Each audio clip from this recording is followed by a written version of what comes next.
ԴՀԿ-ի կողմից իրականացվող գանձումները վերջին օրերին դժգոհության նոր ալիք են առաջացրել քաղաքացիների շրջանում։ Օրագիր Նյուզին դիմաց քաղաքացիներից մեկը նշում է, որ հարկադիր կատարման գործընթացի հետևանքով այլևս չի կարող լիարժեք օգտվել Իդրամ հավելվածից։ Տեսավ բանը այդ Իդրամը չի աշխատում, մոտ 3 ժամ չաշխատեց։ Նայում եմ ամեն ինչը տեղն է, հեռախոսը թարմացրեցի, նորից ծրագիրը ոչ մի կերպ չի միանում։ 3 ժամ հետո հանկարծակի միացավ ու միացանություն եկավ, որ ԴՀԿ-ի կողմից ձեր գումարները գանձվում է։ Ուրեմն այնտեղ վերջում մի հատ 28 լումա կար այդ գումարի,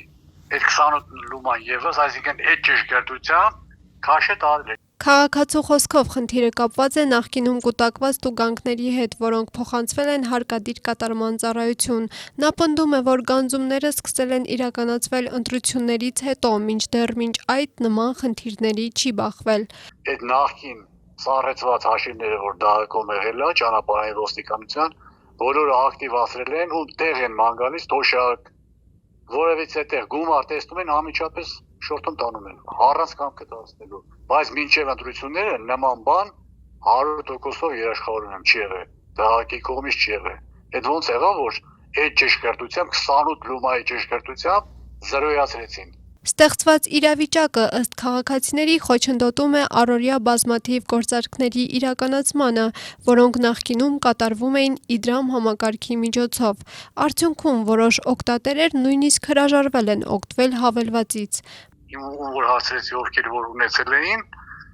նրանց մինչև զրոյական գումարները տարվել է ու բոլորն էլ այդ ծրագրերը փակել են,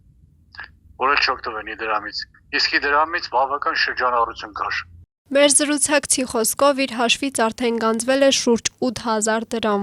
Կարող է մարդիկ լինեն, ասեն դե լավ, հերն էլ անիծած, բայց ինչի անիծած։ Կարող է այդ 8000 դրամը ինձ այդ օրը շատ ծայրահեղ անհրաժեշտ էր որոշ ծախսեր անելու համար։ Գողացավ տարավ։ Պարզապես գրպանահատություն այդ, ուրիշ ոչ մի բան առանց զգուշացնելու։